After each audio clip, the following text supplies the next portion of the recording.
Hello दोस्तों, नमस्कार। Santoshi IAS में आप सभी का स्वागत है।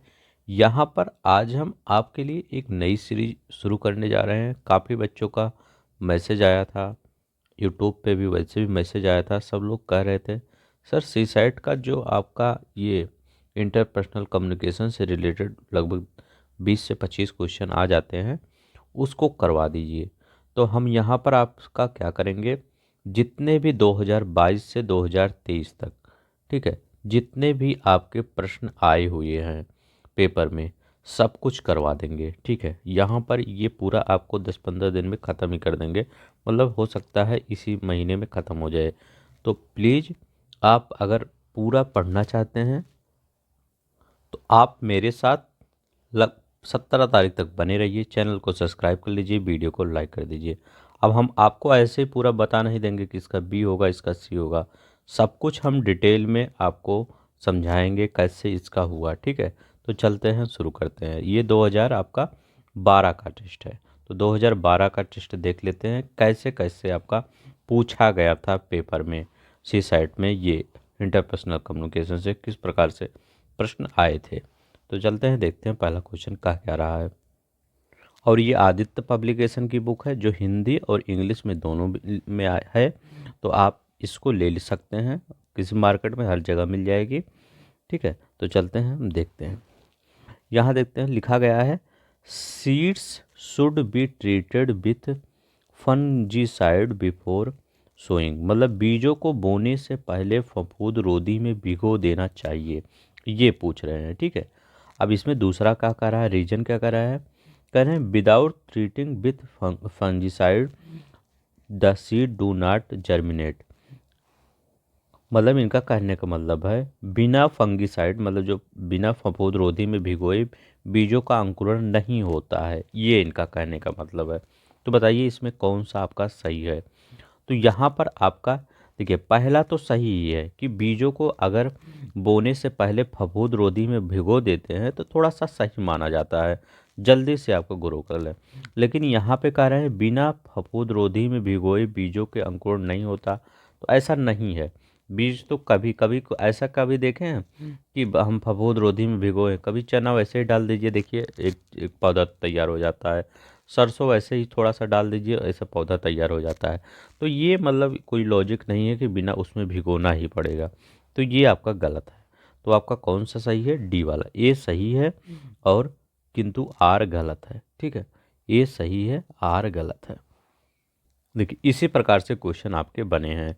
यहाँ एक्सप्लेनेशन देख लीजिए, बीजों को बोने से फफूंद रोधी में भिगो देना चाहिए, यह कथन तो सत्य है, लेकिन कह रहे हैं जबकि दिया गया कारण बिना फफूंद रोधी में भिगोए बीजों को अंकुरण नहीं होता, यह असत्य है, क्योंकि बीजों को अंकुरण के लिए फफूंद रोधी में भिगोने की कोई आवश्यकता नहीं होती है। ठीक है, तो चलते हैं, देखिए अच्छा क्वेश्चन था, ऐसे क्वेश्चन आएंगे। अब देखिए ये वाला क्वेश्चन देखते हैं।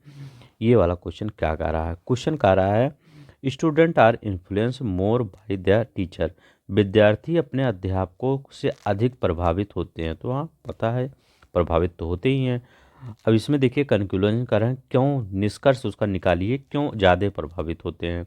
इसमें करें विद्यार्थी बौद्धिकता से प्रभावित होते हैं।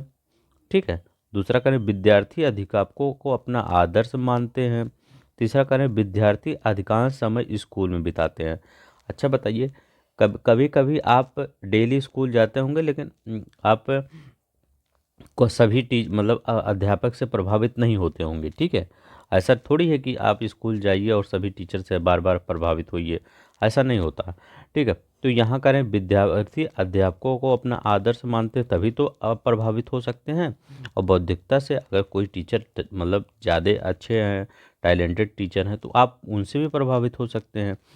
ठीक है, तो ये और दोनों हमको सही लग रहा है, तीसरा वाला गलत। देखिए आंसर क्या कर रहा है, आंसर कर रहा है कथन एक और दो इम्प्लीमेंट इन द स्टेटमेंट। कथन एक दो कथन में मतलब कथन में निहित है, उस एक एवं दो कथन में निहित है। तो यही आपका सही है, कह रहे हैं दोनों ही सही है। अब देखिए यहाँ पर क्या कह रहे हैं, कह रहे विद्यार्थी अपने अध्यापकों को अधिक प्रभावित होते हैं, क्योंकि विद्यार्थी बौद्धिकता से प्रभावित होते हैं, इसलिए वह अध्यापकों को अपना आदर्श मानते हैं। दोनों ही निष्कर्ष सही है। तीसरा, निष्कर्ष मतलब अधिकांश समय स्कूल उचित निष्कर्ष नहीं है। ठीक है, अब देखिए मैं आपको एक चीज़ बताना चाहता हूँ, सिर्फ आप 12 से 23 तक कर लीजिए, मैं आपको गारंटी देता हूँ यहाँ से आपका लगभग मैं 100% तो नहीं बता सकता, लगभग 90% पेपर दे के आइएगा, यहीं से आपका आएगा। ठीक है, अब देखिए ये किसका नियम, अभी मैं जब 12 करवाऊंगा तो 12 में आप देखिएगा सब क्वेश्चन रिपीट होते रहेंगे, मैं करवा दूंगा, जल्दी करवा दूंगा। किसका नियम बताइए, किस कम्युनिकेशन स्टैंड, किसको क्या कहा जाता है, देखिए किसका नाम क्या है, keep it short and simple, keep it short and simple किस कहा, किसको, ये भी क्वेश्चन आपके आया है। ठीक है, किसको यही कहा जाता है। अब देखिए किसका नियम संप्रेषण में प्रयुक्त होता है, इसका आशय क्या है, keep it short and simple, क्या है, keep it short and simple, किसी बात को जटिलता से रखने के बजाय संक्षिप्त में सरल तरीके से प्रस्तुत करना। जैसे क्या कहते हैं, कभी कभी हिंदी में हम सब प्रयोग, गागर में सागर भर देना। ठीक है, गागर में सागर, तो यही किस वाला नियम, गागर में सागर वाला ही लगभग ऐसे है कि किसी बात को अगर पूरी तरह कोई आप बात किसी से कह रहे हैं उसको जटिलता से मत कहिए। ठीक है, जैसे हम आपको कोई भी चीज़ पढ़ाते हैं सब रियल लाइफ के एग्जाम्पल लेके उसमें पढ़ा देते हैं ताकि आपको याद हो जाए।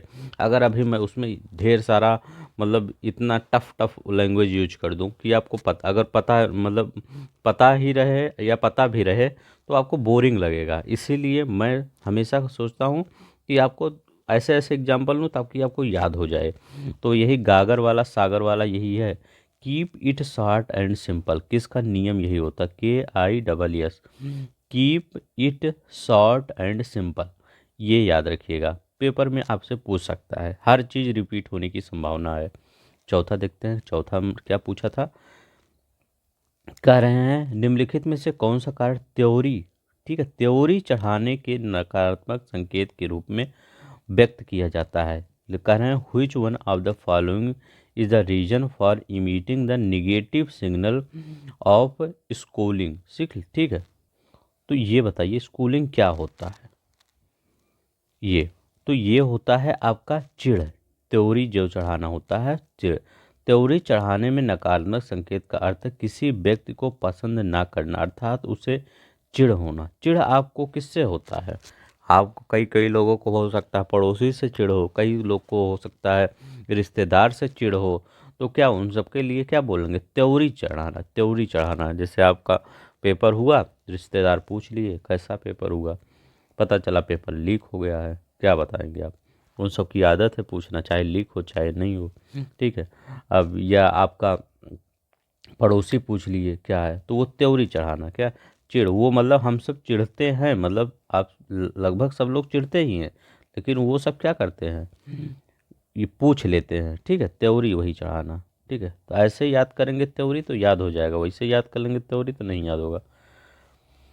Which of the following is not an the interpersonal role, निम्नलिखित में से कौन सी अंतर्वैयक्तिक भूमिका नहीं है, बताइए कौन इंटरपर्सनल रोल नहीं है। अब आपको पता होना चाहिए ये इंटरपर्सनल रोल होता क्या है। तो इंटरपर्सनल रोल ये होता है जैसे कोई कंपनी है उसमें आपका क्या दायित्व बनता है, वो अच्छा वाला दायित्व, बेकार वाला दायित्व तो नहीं, मतलब किस प्रकार से आप कंपनी को मैनेज करते हैं, आपका रोल क्या है, वो कंपनी के परिप्रेक्ष्य में बता रहे हैं किस प्रकार से उस कंपनी को आप मैनेज कर रहे हैं, आप इंटरपर्सनल क्या है। तो वो क्या होता है, लोगों से संपर्क बनाते हैं, क्या लीडर होते, एक अच्छे नेता की तरह आप व्यवहार करते हैं कि लोगों को कोई प्रॉब्लम हो तो उसको सॉर्ट आउट करना, हर चीज़ को। नाम मात्र का अध्यक्ष होता, फिगर हेड, ये भी हो सकता है आपका, जैसे कोई नहीं है तो आप भी उसका मतलब दायित्व का निर्वाह कर सकते हैं। लेकिन ये बॉस थोड़ा निगेटिव सेंस में चला जाता है। ठीक है, बॉस नाम से भी आता है कि बॉस, जो जैसे देखिए इंटरपर्सनल कम्युनिकेशन में जो निगेटिव होगा उसको आप काट देंगे, आपका सही हो जाएगा क्वेश्चन। ठीक है, तो ये जो बॉस बॉस होता है ये आपका निगेटिव सेंस में चला जाता है, मतलब बॉस मतलब क्या, एक आपका वो डराने वाला शब्द आता है। ठीक है, तो बॉस ये नहीं होगा, ले संपर्क नेता नाम मात्र का अध्यक्ष ये सब हो जाएगा। ठीक है, तो ये भी हो जाए, ये भी सही है, ये भी सही है, आपका डी नहीं है। कौन सा इंटरपर्सनल रोल बॉस में नहीं है। अब देखिए यहाँ पर देखते हैं क्या कह रहा है, ये भी अच्छा क्वेश्चन है। कह रहे हैं which one of the following is the reason for displaying the positive personal signal of leaning forward। निम्नलिखित कारणों में से आगे झुकने के धनात्मक व्यक्तिक संकेत द्वारा अभिव्यक्त किया जाता है, बताइए ये कौन सा है। अब देखिए इसके लिए दो चीज़ें यूज कर सकते थे आप। मान लीजिए कह रहे हैं positive personal signal leaning forward, मतलब आप कोई वक्ता आपसे बात कर रहा, मान लीजिए आप ऐसे सोचिए, एज्यूम करिए कि आपके सामने कोई खड़ा है और आप क्या कर रहे हैं, उसके संकेतों को अच्छी तरह से धना पॉजिटिव चीज़ें ले रहे हैं। मैं आपको बता रहा हूँ या कोई आपके सामने खड़ा है तो उसको अगर पॉजिटिव चीज़ें लेंगे तो अभी तो आप सुनेंगे, तो क्या होगा, अत्यधिक विश्वास। देखिए एक्सट्रीम कॉन्फिडेंस, कॉन्फिडेंस होना चाहिए, एक्सट्रीम कॉन्फिडेंस नहीं होना चाहिए, ये भी गलत है। चिंतन के लिए समय, ये भी गलत है। विश्रांत, ये भी गलत है। ये कह रहे हैं आगे, मतलब आगे झुकने के धनात्मक जब एकाग्र, अगर देखिए कोई भी आपका, मान लीजिए मोदी जी मिलने जाते हैं सबसे, कभी भी मोदी जी जब मिलने जाते हैं तो लोग कैसे खड़े होते हैं, अपना दोनों हाथ हाथ में ले लेते हैं, मतलब दोनों हाथ, मतलब एज्यूम करिए, मैं तो अब दिखा नहीं सकता, ये दोनों हाथ ऐसे, ये ऐसे दोनों हाथ ऐसे बांध देते हैं। इसके बाद एकाग्रता से खड़े रहते हैं, कोई भी लीडर हो, मोदी जी नहीं, कोई भी लीडर हो, तो वो आप एकाग्रता से खड़े रहते हैं। वो उसी की बात कर रहे हैं कि वो धनात्मक व्यक्तित्व का संकेत करते हैं, पॉजिटिव पर्सनल सिग्नल का संकेत करते हैं। वो एकाग्रता होनी चाहिए, ठीक है। आप एकाग्रता कब होगी, जब कोई चीज़ आप ध्यान से सुनने की कोशिश करेंगे, कोई चीज़ मैं बता रहा हूँ, आपसे पढ़ रहे हैं, तो आप क्या एकाग्रता से सुनने की कोशिश कर रहे हैं, ठीक है। मोदी जी कुछ बोल रहे हैं तो वो एकाग्रता से सुनेंगे और पॉजिटिव से। अब विश्रांत, रिलैक्स से थोड़ी कोई मोदी जी, ऐसे मोदी जी आपसे बात कर रहे हैं, आप रिलैक्स है, हाँ हाँ हो जाएगा, ऐसा थोड़ी होगा। या चिंतन के लिए मोदी जी कुछ आपसे बात कर रहे हैं, कहे हाँ चिंतन करके हम बताते हैं, ऐसा नहीं होगा। अत्यधिक विश्वास, ओवर कॉन्फिडेंस भी नहीं चाहिए, मोदी जी कहेंगे हमसे ज़्यादा कॉन्फिडेंस आपको हो गया है, ठीक है। तो एकाग्रता होता है, ठीक है। इतना चीज़ मैं मतलब रिलेट करता हूँ ताकि आपको वहाँ तक पूरा याद हो जाए। जब कभी भी वहाँ आए पॉजिटिव पर्सनल सिग्नल तो उसमें एकाग्रता लगा दीजिएगा, ठीक है। चलते हैं next. Which of the following receivers weakness type of barrier to communication। कह रहे हैं कि कौन संप्रेषण की बाधाओं में गृहीता की कमजोरी। गृहीता क्या होता है जानते हैं, जैसे मैं कोई चीज़ आपको बता रहा हूँ और आप सुन रहे हैं, तो आप गृहीता हुई और मैं वक्ता हुआ, ठीक है। मैं प्रेषक हुआ, मैं याद रखिए मैं प्रेषक हुआ और आप जो है गृहीता हुए, तो मैं प्रेषक हुआ और आप गृहीता हुए। तो वो क्या कह रहे हैं कि कौन सी कमजोरी है गृहीता की, अस्पष्टता। तो अस्पष्टता तो मेरी है कमजोरी होगी ना, कि मैं अगर कोई चीज़ आपको समझा नहीं पा रहा हूँ तो वो मेरी गलती है ना, अस्पष्ट रूप से। शब्द भंडार, मैं कुछ थोड़ा चीज़ में कहना चाहिए तो उसमें ढेर सारा कह दे रहा हूँ, गागर में सागर भर ही नहीं रहा हूँ, ये भी गलत हो जाएगा, ये भी गलत हो जाएगा। समय, मैं ये वीडियो तो कितने 50 मिनट का होना चाहिए, मैं 4 घंटे का वीडियो कर दे रहा हूँ, 5 घंटे का वीडियो। तो समय भी, ये मेरी कमी है, लेकिन पूर्वग्रह ये आपकी कमी है, ठीक है। आप जैसे मैं कुछ चीज़ बता रहा हूँ तो आप इसका के दिमाग में ये होगा, ये क्वेश्चन आएगा 2024 में कि नहीं आएगा, तो आपके अंदर पूरा पहले से ही ये भ्रम चल रहा है कि ये क्वेश्चन नहीं आएगा, तो मैं कितनी भी अच्छी चीज़ें समझा दूं लेकिन आपको अंदर नहीं जाएगा। तो ये पूर्वग्रह, प्रिजुडिसाइज होता है, ठीक है। पूर्वग्रह पहले से आप ख्याली पका चुके हैं कि ये क्वेश्चन नहीं आएगा, तो मैं कितनी बड़ी अच्छे तरीके से समझा दूँ, फिर वो दिमाग में आपके नहीं जाएगा। तो ये पूर्वग्रह किसका होना चाहिए, गृहीता की कमजोरी होती है। किसकी गृहित कमजोरी होती है, गृहीता की कमजोरी होती है, पूर्वग्रह, याद रखिएगा। चलते हैं नेक्स्ट देखते हैं, 8वां क्वेश्चन देखते हैं। ये क्वेश्चन ये कह रहे हैं interpersonal role relate to person's behaviour and focus on interpersonal contact. कह रहे हैं अंतर्वैयक्तिक भूमिकाएं व्यक्ति के उन व्यवहारों से संबंधित हैं जो अंतर्वैयक्तिक संबंधों पर केंद्रित होते हैं। देखिए मैं दोनों टाइप पढ़ रहा हूँ, इंग्लिश में भी हिंदी में भी, समय लगेगा। लेकिन मैं आपको पूरी दोनों तरीके से बताना चाहता हूँ कि दोनों तरीके से याद करिए, क्योंकि वहाँ पर इसकी हिंदी बहुत टफ होती है। सच role are derived directly from the authority and state. ऐसी भूमिकाएं अधिकार और संस्था से प्रत्यक्ष जुड़ी होती है। तो ये इसमें कौन सा आपका सही होगा? तो इसमें आपका दोनों ही सही होगा। क्यों? अब देखिए, इसमें दोनों ही सही होगा आपका। अब देखिए, कह रहे हैं इंटरपर्सनल जो रोल होता है, जो वही कंपनी वाला है, रिलेटेड टू पर्सन बिहेवियर। ठीक है। अभी हम आपको बताए थे क्या कि आप किसी कंपनी में जब काम कर रहे हैं तो उसमें आपका बिहेवियर कैसा होगा। ठीक है। लोगों से कांटेक्ट कैसे करें, अंतर व्यक्तिक संबंधों पर कांटेक्ट कैसे रखते हैं। ठीक, उस ऐसी भूमिकाएं अधिकार और संहित से प्रत्यक्ष जुड़ी रहती हैं। ठीक है आपका। अब देखिए, यहाँ पर अंतर व्यक्तिक इंटरपर्सनल रोल जो होता है, इसको कहते हैं इंटरपर्सनल रोल, व्यक्ति के उन व्यवहारों से संबंधित होती है जो अंतर व्यक्तिक संबंधों पर केंद्रित होती है, इंटरपर्सनल रिलेशन पर केंद्रित होती है। और आर ऐसी भूमिकाएं अधिकार और संस्कृति में प्रत्यक्ष से जुड़ी होती है, जो जुड़ी होती है। तो दोनों कथन होकर दोनों स्पष्टीकरण है। ठीक है। तो ये कह रहे हैं जो बिहेवियर होता है उसके अंतर मतलब वो उसके अधिकार और उसकी अथॉरिटी एंड स्टेटस उसी से तो जुड़ी होंगी। तो ये आपका सही हो जाएगा, दोनों ही। वो चलते हैं नेक्स्ट देखते हैं, नौवां देखते हैं का क्या कह रहा है। Which of the following is not a characteristic of emphatic listening? ठीक है। ये कह रहे हैं तदानुभूति परक श्रवण की विशेषता नहीं है। अब ये क्या होता है तदानुभूति परक? देखिए, तदानुभूति परक क्या होता है जानते हैं?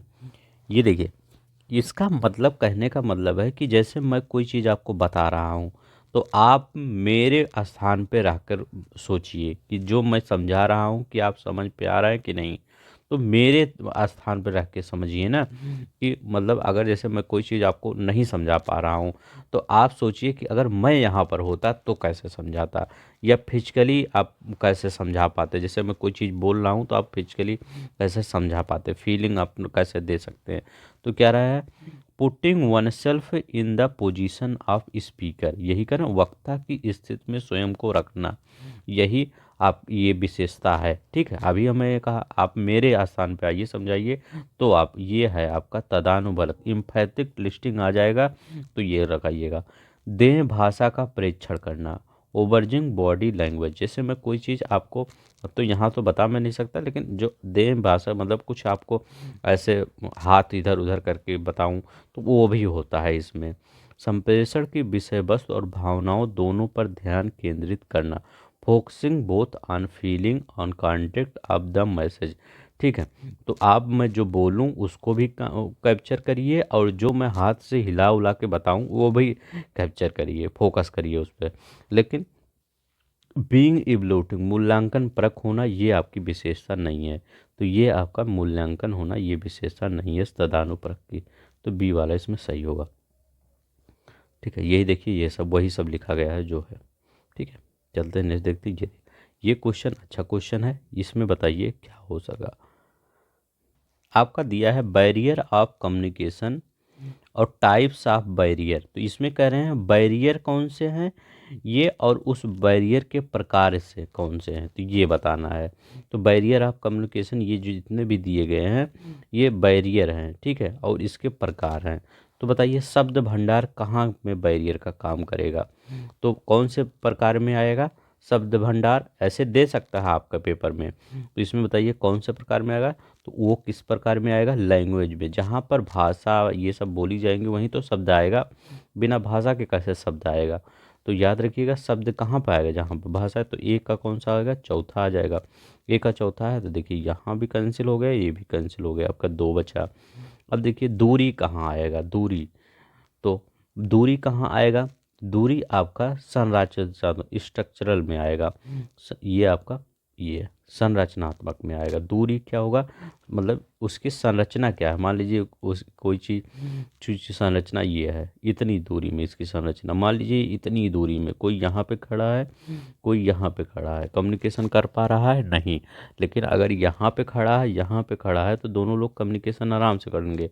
और ये इसकी संरचना जो बड़ी होगी, एक रूम यहाँ पर है मान लीजिए, एक रूम यहाँ पे है, तो होगा तो बाधा ये भी हो गई। तो ये संरचनात्मक होगा, स्ट्रक्चर होगा। जैसे घर का स्ट्रक्चर कुछ और बना है, कोई आगे खड़ा एकदम, कोई पीछे खड़ा है, तो ऐसे। जल्दबाजी, हेस्ट, ये कैसे होगा बताइए। जल्दबाजी, तो जल्दबाजी में क्या होगा, पारिस्थितिक होता है। ठीक है, तो जल्दबाजी में ये आपका परिस्थिति, क्या परिस्थिति है, जैसे अभी हमारी परिस्थिति क्या है, हमारे पास समय है। मैं आपको जल्दी से बता दूं, अगर मेरे पास समय कम होगा तो मैं आपको जल्दी से बता पाऊंगा, नहीं बता पाऊंगा। अब देखिए कोलाहल क्या होता है, ये पर्यावरणीय होता है। अब ये कोलाहल कहाँ, अब जाइए चांदनी चौक में खड़े हो जाइए, चांदनी चौक में कोलाहल होगा, ठीक है, ज़्यादा नॉइस होगी।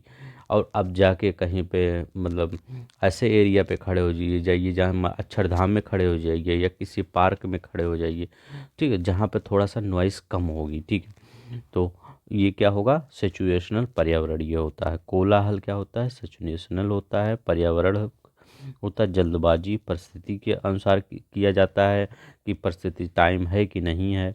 दूरी स्ट्रक्चरल होती है। शब्द भंडार लैंग्वेज होती है।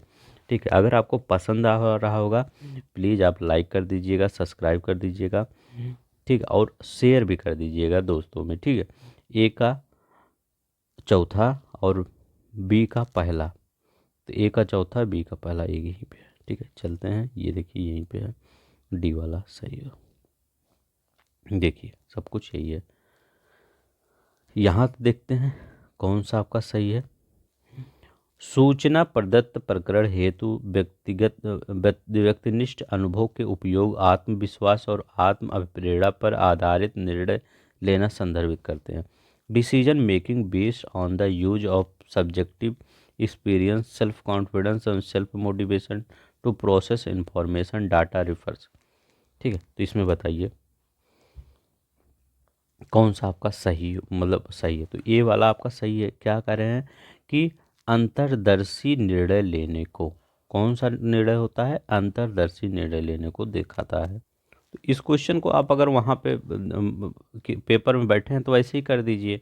यहाँ लिखा गया है सेल्फ, और यहाँ पर लिखा गया है सेल्फ और सब्जेक्टिव एक्सपीरियंस, मतलब सब कुछ खुद के अंदर है। ठीक है, तो यहाँ पर तार्किक निर्णय लेने के, रैशनल डिसीजन ये भी नहीं हो, बाउंडेड ये भी नहीं, प्रशासन में तो बाहर ही सब चला जाएगा, इंटेंटिव डिसीजन मेकिंग, अंतर्दर्शी, मतलब ये भी यहाँ पे सेल्फ सेल्फ कर रहा है, यहाँ भी अंतर्दर्शी निर्णय लेने को, तो यही आपका हो जाएगा सही।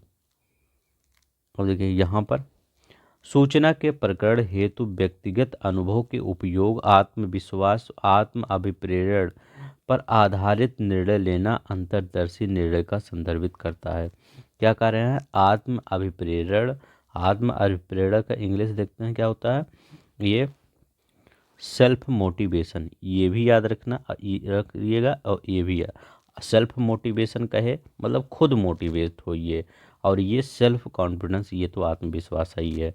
तो अगर दोनों कहे कि आत्म अभिप्रेरण सेल्फ मोटिवेशन, आत्म सेल्फ कॉन्फिडेंस आधारित निर्णय लेना अंतर्दर्शी निर्णय कहलाता है। इंटेंटिव, यहाँ क्या कह रहा है, ये देखिए इंट्यूटिव, ठीक है, इंट्यूटिव डिसीजन मेकिंग याद रखिएगा, इंपॉर्टेंट है। सेल्फ कॉन्फिडेंस आ जाए, सेल्फ मोटिवेशन आ जाए तो इंट्यूटिव डिसीजन मेकिंग लगाइएगा। ठीक, अंतर्दर्शी decision making, self confidence paper में देखिए, सेल्फ मोटिवेशन तो यही लगा दीजिए। इसके तहत तार्किक, सांख्यिकी, विश्लेषण और औपचारिक बगैर अनुभव और शीघ्र निर्णय लिया जाता है। ठीक है, तो इसके तहत तार्किक तथा सांख्यिकी विश्लेषण की औपचारिक प्रक्रिया को अपनाने के बगैर अनुभव और स्वप्रेषण के आधार पर निर्णय लिया जाता है।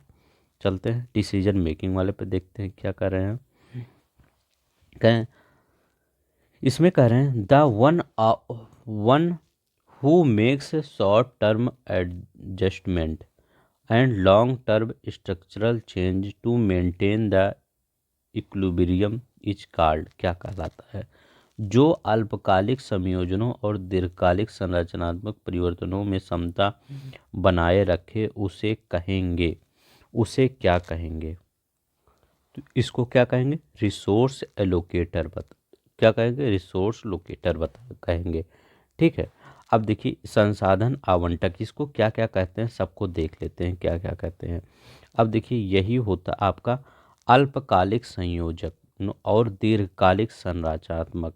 कह रहे हैं ये शॉर्ट टर्म एडजस्टमेंट, ठीक है, और लॉन्ग टर्म स्ट्रक्चरल चेंज, ठीक है, maintain the equilibrium is called.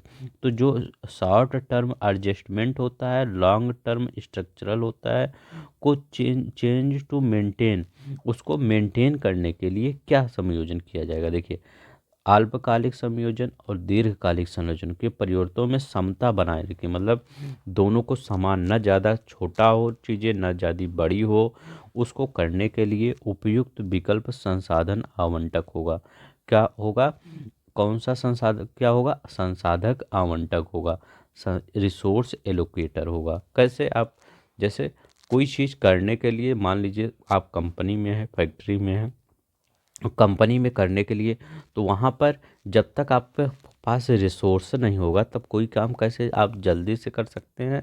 जल्दी से तो कर ही नहीं सकते। जब रिसोर्स आपके फुलफिल हो जाएगा हर चीज़ का, तभी तो आप जल्दी से कर सकते हैं। तो यही होगा ये। अब देखिए ये यहाँ क्या होता है? विकिरण डिसमिनेटर, डिसमिनेटर यहाँ पर है विकिरण, उसी को डिसमिनेट। इसमें क्या किया जाता है? इसमें आपका कर्मचारियों के व्यवहार एवं अभिवृत्तियों को प्रभावित करने के लिए सूचनाएं प्रवाहित की जाती है। तो ये भी याद रख लीजिएगा, ठीक है, नहीं तो ये भी लिख देता हूँ, नहीं तो कंफ्यूज हो जाए। अब इसको क्या कहेंगे? ये व्यवहार, कर्मचारियों के व्यवहार एवं अभिवृत्तियों को प्रभावित करने के लिए सूचनाएं प्रवाहित की जाती है, ये हो गया। अब व्यवहार सुधारक क्या होता है ये भी आपको पता होना चाहिए। व्यवहार सुधारक, ये देखिए व्यवहार सुधारक यहाँ पर है, उसको क्या कहते हैं? Disturbance handler. तो व्यवधान सुधारक डिस्टर्बेंस हैंडलर, इसको क्या कहते हैं? व्यवधान सुधारक। किसी अवांछित घटना या संकट से निपटने का उत्तरदायित्व होता है। तो व्यवधान सुधारक क्या होता है? जैसे कोई मान लीजिए कोई कंपनी है, कोई संस्था है, वहाँ पर क्या हुआ, कोई अवांछित घटना घट गई, कोई संकट आ गया, तो उसको किसी फैक्ट्री में आग लग गई या किसी कंपनी में कोई मतलब घटना घटी, तो क्या करेंगे आप? तो उसमें इसी का उत्तरदायी होता है व्यवधान सुधारक। इसका नाम ही वैसे दिया गया है कि व्यवधान को, सॉरी, ये व्यवधान को आप सुधारिए, जो व्यवधान पड़ रहा है उसको सुधारिए। तो किसी अवांछित घटना और संकट से निपटने के लिए उत्तरदायित्व। तो डिस्टरबेंस हैंडलर, तो जो डिस्टरबेंस है उसको हैंडल करिए। तो आपका ये तो पूछा गया है रिसोर्स लोकेटर वाला, ये भी तो पूछ सकता है। वार्ताकार क्या होता है? जैसे अब मान लीजिए अभी क्या चल रहा है, किसानों का मुद्दा चल रहा है, क्या कर रहा है? किसान आंदोलन कर रहे हैं। तो सरकार क्या करती है? सरकार ये करती है, यहाँ पर ये देखिए वार्ताकार, यहाँ लिखा गया है वार्ताकार, ये निगोशिएटर। तो वार्ताकार संबंधित लोगों के बीच वार्ता के माध्यम से समाधान निकलता है। जो किसान का आंदोलन चल रहा है, निगो उसमें क्या अभी पीयूष गोयल गए हैं, अर्जुन मुंडा गए हैं, ये सब क्या कर रहे हैं? बात कर रहे हैं किसानों से कि आपकी जो प्रॉब्लम है कैसे सॉल्व आउट हो सकती है, आइए मेज पर बैठ के बात करते हैं, तब सॉल्व आउट होगा। ये धरना प्रदर्शन करने से ये सॉल्व आउट नहीं होगा। तो उसको निगोशिएटर, वार्ताकार, कौन वार्ताकार हुए? पीयूष गोयल, अर्जुन मुंडा और कई मंत्री थे। तो ये सब आपके ये वार्ताकार हुए। तो सब कुछ याद रखिएगा कौन क्या क्या होता है, ठीक है। डिस्क्रिमिनेटर क्या होता है? Resource allocator. डिस्टर्बर हैंडलर क्या होता है? नहीं तो आप वो कंफ्यूज हो जाए। निगोशिएटर क्या होता है, ठीक है। अब देखिए यहाँ पर थोड़ा सा टाइम मेरी वीडियो में लगेगा, लेकिन हो सकता है आपको समझा पाऊँ, ठीक है। मेरा तो यही एम रहता है कि आपको समझा पाऊँ। देखिए 13 क्वेश्चन देखिए, द्वंद्व समाधान शैलियों में कौन बचकर निकलने की शैली के रूप में समझा जाता है, ठीक है। कॉन्फ्लिक्ट जहाँ हो जाता है वो, तो ये शैली के रूप में बचकर निकलने की। अब देखिए ये भी आपका किसान मुद्दे से ही ले लीजिए। कह रहे हैं ये, इसका सी वाला आंसर होगा। कैसे? निर्णय टालने द्वारा दोनों पक्षों की रुचियों की अपेक्षा। ठीक है, जैसे आपका किसान का और सरकार का दोनों का आपका क्या बना हुआ है, दोनों के बीच गतिरोध बना ही हुआ है। तो क्या हो जाएगा, दोनों की जो आप चाहे किसान जो मांग करें या सरकार ना माने, तो दोनों लोग की क्या होगी, ये उपेक्षा होगी। जो निर्णय टालने द्वारा दोनों पक्षों की रुचियों की उपेक्षा, यही होता है कि उससे बचकर, देखिए द्वंद्व समाधान शैलियों में कौन बचकर निकलने की शैली के रूप में जाना जाता है, यही निर्णय टाल दिया जाए। तो आपका जैसे कोई निर्णय आ रहा है, मान लीजिए कोई निर्णय एमएसपी पर आ रहा है, ठीक है, अब उसको कैसे बचा से सकता है कि दोनों लोग का द्वंद्व है। तो अब क्या कहेंगे, कहेंगे हटा दीजिए, डिसीजन में निर्णय मतलब डिसीजन या निर्णय ही हटा दीजिए, बाद में लिया जाएगा। तो वही निर्णय को टाल देना, ठीक है, वही जो क्या होता है, निर्णय को टाल देना। कह रहे हैं बचकर निकलना ना, यहाँ देखिए कह रहे हैं बचकर निकलना मतलब क्या, निर्णय को टाल देना। अगर कोई चीज़ आप किसी से वार्ता कर रहे हैं, आप उसको निर्णय मतलब आप ये सोच रहे हैं कि हम यहाँ से बचकर निकल जाएं, तो क्या करेंगे, टाल देंगे कोई चीज़, बात किसी बात को। तो वही है, द्वंद्व समाधान की शैलियों में कौन बचकर शैली के रूप में जाना जाता है, बचकर निकलने की। तो उसको टाल दीजिए, बाद में बात करेंगे, ये होता है। ठीक है, और देखिए यहाँ पर क्या है, आपका क्या लिखा गया है, तो यहाँ पे लिखा गया है निर्णय शैलियों द्वारा दोनों पक्षों की रुचियों की उपेक्षा करना, द्वंद्व रुचियों की, उनकी भी उपेक्षा करना, इनकी भी, से बचकर निकलने की शैली के रूप में जाना जाता है। इसमें व्यक्ति द्वंद्व के निस्तारण हेतु कोई कार्रवाई न करके उस पर ध्यान न देने की नीति अपनाता है। तो वही हमने बताया कि हमें कुछ नहीं करना, बाद में कर देंगे, ये मतलब डिसीजन बाद में ले लिया जाएगा। ठीक है, तो यही होता है। चलिए 14 देखते हैं, 14 number, which one of the following refers need to associate with other, दूसरों के साथ संबंध होने की आवश्यकता दर्शाता है, क्या दर्शाता है। अब इस क्वेश्चन में आप क्या करेंगे, पहले देखिए, आप ये सब मत देखिए क्या कैसे करेंगे। देखिए, दूसरों के साथ संबंध होने की आवश्यकता को, पेपर में बैठे हैं आप, कैसे इंडिविजुअल, जब इंडिविजुअल रहेंगे तो दूसरों के संबंध कैसे होंगे, ये तो खत्म ही हो गया। नीड टू कंट्रोल, कंट्रोल कुछ नहीं होता, क्योंकि कंट्रोल एक निगेटिव चीज हो जाती है, निगेटिव थिंकिंग हो जाती है। तो नीड टू कंट्रोल, कंट्रोल किसी को कंट्रोल करके उसके साथ संबंध नहीं, मतलब उसके साथ रिलेशन नहीं किया जा सकता, तो ये भी गलत है। अब देखिए यहाँ पर इसमें कंफ्यूज होंगे, इसमें कंफ्यूज होंगे, क्या करें, नीड टू इंक्लूजन, सम्मिलित है, तो संबंध हो गए तो वही सम्मिलित होंगे, सम्मिलित होने की आवश्यकता, तो ये आपका सही है। यहाँ करें नीड फॉर अफेक्शन, मतलब अनुरक्त, मतलब क्या होता है आपका, अनुराग, प्यार, प्यार की आवश्यकता, तो ये नहीं होता। ठीक है, ये अनुरक्त की आवश्यकता, नीड फॉर अफेक्शन, ये मतलब कुछ हद तक है, लेकिन ये इतना मतलब वो नहीं है, नीड टू अफेक्शन। मतलब अगर दूसरों के साथ आप दूसरों के साथ संबंध हो रहे हैं, तो ऐसा थोड़ी है कि आप उसके लिए मतलब कुछ आपकी मजबूरी भी होगी, ठीक है, तब भी संबंध हो रहे हैं। तो नीड टू इंक्लूजन यही आपका सही है। ठीक है, नीड टू इंक्लूजन, चलते हैं नेक्स्ट देखते हैं। संबंध होने की आवश्यकता सम्मिलित होने की आवश्यकता को दर्शाता है। संबंध और सम्मिलित एक ही शब्द है, ये दूसरों के स्वीकृत होने के साथ दूसरों की स्वीकृत व सामाजिक संगठन का सदस्य बनाने की आवश्यकता को व्यक्त करता है। देखिए यहाँ सही दिखाया गया है, यह दूसरों को स्वीकृत होने के साथ साथ दूसरों को स्वीकृत और सामाजिक संगठन के सदस्य बनाने की आवश्यकता को भी व्यक्त करता है। 15 नंबर देखते हैं, करें द्वंद्व समाधान, अभी आया था द्वंद्व ना, द्वंद्व समाधान में निम्नलिखित में से कौन द्वंद्व संबंधी मुद्दों के बारे में सहमति के क्षेत्रों पर बल देने और असहमति के क्षेत्रों की उपेक्षा करने की व्याख्या करता है। तो इसमें क्या होगा, तो इसमें आपका स्मूथिंग होगा। देखिए क्या स्मूथिंग मतलब उसी वर्ड से स्मूथ है, SMOOTH, मतलब स्मूथ ही आ रहा है, मतलब क्या है, अब कोई चीज़ अगर सही हुआ तो स्मूथ होता है, ठीक है, और कोई चीज़ अगर सही नहीं हुआ तो उसको स्मूथ नहीं होता है। ठीक है, तो वही होता है, समन होता है। ठीक है, मतलब इसका क्या होता है कि अगर द्वंद्व है, कोई चीज़ सहमत हो रही तो उसको सही कर दीजिए। अगर कोई चीज़ नहीं द्वंद्व में नहीं आ रही, सहमत नहीं है, असहमत ही है, तो उसकी उपेक्षा किया जाएगा। तो वही क्या है, स्मूथिंग। ये एक स्मूथ है, एक स्मूथ नहीं है। द्वंद्व समाधान के अंतर्गत समन के द्वंद्व संबंधी समस्याओं के विषय में सहमत के क्षेत्रों पर बल देने की और असहमत के क्षेत्रों की उपेक्षा की प्रक्रिया अपनाई जाती है। ठीक है, कोई चीज़ मान लीजिए आप दो लोग द्वंद्व में हैं, कोई लोग समझ गए तो उस पर काम होगा, और जो लोग नहीं समझे उस पर काम नहीं होगा। यही होता है, समन होता है। ठीक है, स्मूथिंग। 16 का देखिए, कोई प्रबंधक किसी क्रेता को पहले खरीदी गई कोई वस्तु वापस करने में सहायता करता है तो वह सहारा ले रहा है। बताइए किसका सहारा ले रहा है। इंग्लिश में देख लीजिए। इंग्लिश में लिखा गया है, a manager who helping a customer to return some article that he purchase a real dealing with. जैसे ऐसे मान लीजिए इस क्वेश्चन को, जैसे आपने फ्लिपकार्ट या अमेजन से कोई चीज़ मंगाया, ठीक है, आपने मंगा लिया, इसके बाद आपके कोई गार्जियन दोस्त कुछ भी आए, वो आपका कह रहे हैं कि ये सामान अच्छा नहीं है, इसको रिटर्न करके ये वाला सामान मंगा लीजिए, ज़्यादा अच्छा रहेगा। तो ये वो कहना क्या चाह रहे हैं कि योजनाबद्ध आपको निर्णय बता रहे हैं, तो गैर योजनाबद्ध निर्णय थोड़ी बता रहे हैं वो आपको।